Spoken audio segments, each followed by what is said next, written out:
Good morning, students. I'm Dr. Roy, and today we are going to discuss chronic rhinitis.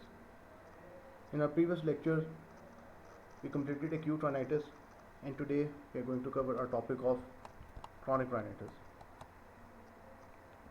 Last time we discussed what was the difference between acute and chronic rhinitis, but again, today we'll revise what was the definition of chronic rhinitis. So, by and large, chronic rhinitis means inflammation of the nose that lasts for more than 4 consecutive weeks. Broadly, chronic rhinitis is divided into two types, that is specific inflammation, secondly non-specific inflammation. Non-specific inflammation of chronic rhinitis include a chronic simple rhinitis, hypertrophic rhinitis, atrophic rhinitis, rhinitis sicca, and rhinitis caseosa. So today we'll be covering chronic simple rhinitis and chronic hypertrophic rhinitis. We have already discussed in detail the topic of atrophic rhinitis.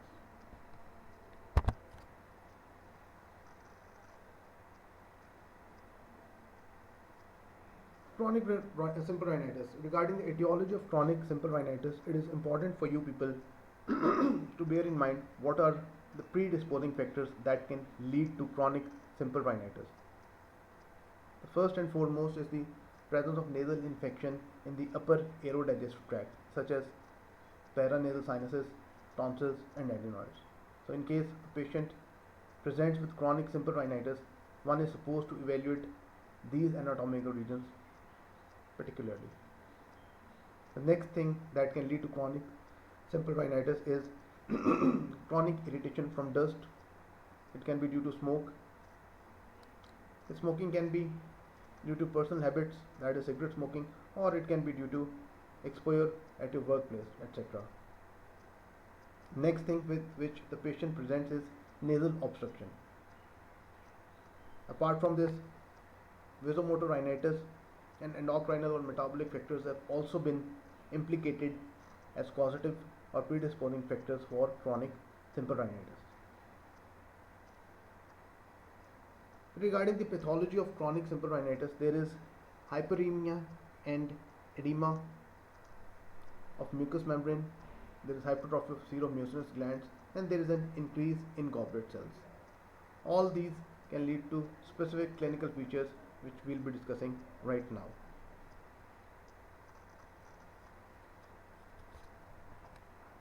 Patient with chronic simple rhinitis presents with nasal obstruction. This nasal obstruction is usually worse on lying and it affects the dependent side of the nose. The next complaint which the patient can have is nasal discharge. It may be mucoidal or mucopurulent, and the discharge is usually thick and viscid. The patient often complains that the discharge trickles into the back of the throat, and this is known as post-nasal drip. I would like to make it clear to you people that if there is post-nasal discharge, patient has a constant desire to clear the throat. This is known as a constant urge to hawk. Next complaint which the patient can have is headache. This is usually due to swollen turbinates that impinge on the nasal septum. And lastly, on examination, one can appreciate turbinates are swollen. But once you try to make use of vasoconstrictor drops, the turbinates in this specific disease, they shrink. They also pit or they shrink once you try to apply pressure on the turbinates. This is a very important point and it will help you differentiate chronic simple rhinitis from chronic hypertrophic rhinitis. Regarding the treatment, we are supposed to pay particular attention to sinuses, tonsils, adenoids, and personal habits of the patient, as for example, smoking or alcohol consumption.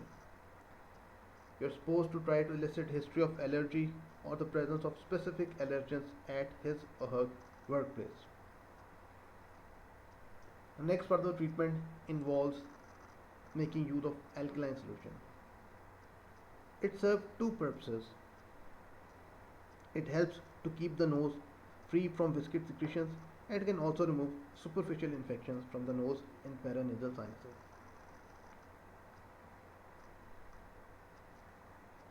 You can make use of nasal decongestants because the patient is presented with nasal obstruction, but please bear it in mind.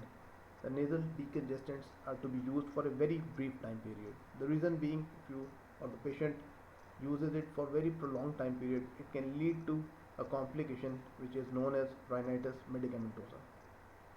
And lastly, if there is suspicion of infection in chronic simple rhinitis, we can make use of antibiotics, specifically macrolides, in order to help clear nasal or paranasal infection, paranasal sinus infection. The next type of chronic rhinitis is chronic hypertrophic rhinitis. As the term implicates, there is hypertrophy. We can appreciate there are certain changes which involve thickening of the mucosa, the submucosa, seromucinous glands, periosteum, and bone. These changes are more marked on the turbinates. So this is the very reason for which the patient presents with nasal obstruction, because all these changes are more marked on the turbinates. Before we try to explain the etiology and symptoms, I would like you people to please commit to your memory that hypertrophic rhinitis is an advanced stage of chronic simple rhinitis. So the etiology more or less remains the same. That is recurrent nasal infections, chronic sinusitis, or due to chronic irritation of the nasal mucosa. We have already discussed what were the irritating factors or the allergens. It could be due to personal habits, that is smoking or alcohol consumption, or it could be due to presence of allergens at the workplace. Lastly, a patient who has vasomotor or allergic rhinitis can also develop hypertrophic rhinitis.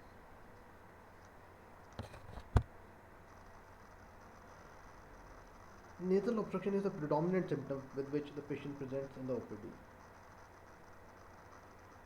Patient also has associated nasal discharge which is thick and sticky, and few patients also complain of headache and transient anosmia. Once you do rhinoscopy, you appreciate there is hypertrophy of the turbinates, and that was the very cause for nasal obstruction. But in this case, or in this specific disease, the turbinates would not shrink on application of vasoconstrictor drops. They would not pit on application of pressure. So this is the main differentiating point between chronic simple rhinitis and chronic hypertrophic rhinitis. Then you can appreciate the mucosa of the turbinates is thick, and again it doesn't pit on pressure. These changes are maximally seen in the region of the inferior turbinate, and because of these changes, the turbinates give us an appearance of mulberry. So they are described to have a mulberry appearance. Commit it to your memory, please.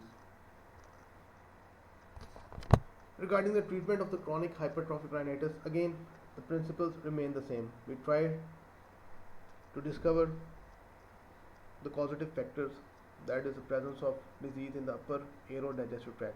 That was tonsils, adenoids, and paranasal sinuses.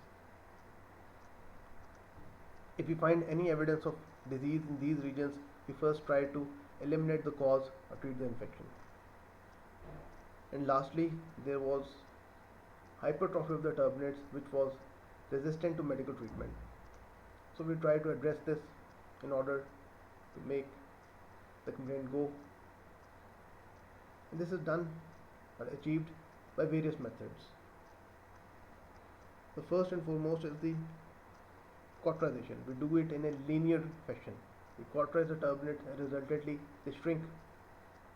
The next thing that we can make use of is the fulguration. We pass a needle into the turbinate, into the mucosa of the turbinate, and we fulgurate the turbinates. Resultantly, the turbinates they shrink on the atrophy due to fulguration, relieving the nasal obstruction. The next thing that we can make use of is cryosurgery.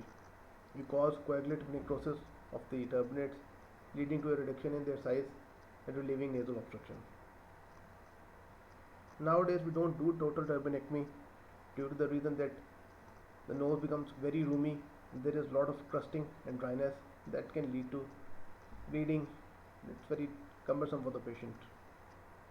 So nowadays, partial turbinectomies are preferred over total turbinectomy.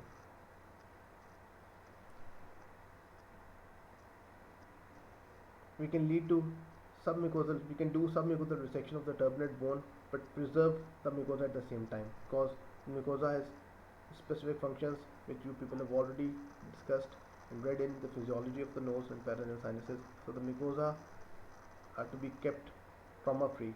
They are saved. The only turbinate bones are at rest. You take out the or you resect the turbinate bones, leaving behind the mucosa. And lastly, we make use of lasers in order to reduce the size of the turbinates that were causing nasal obstruction. So we are done with discussion of chronic hypertrophic rhinitis and chronic simple rhinitis. If you have any queries, please feel free to contact on WhatsApp. Thank you.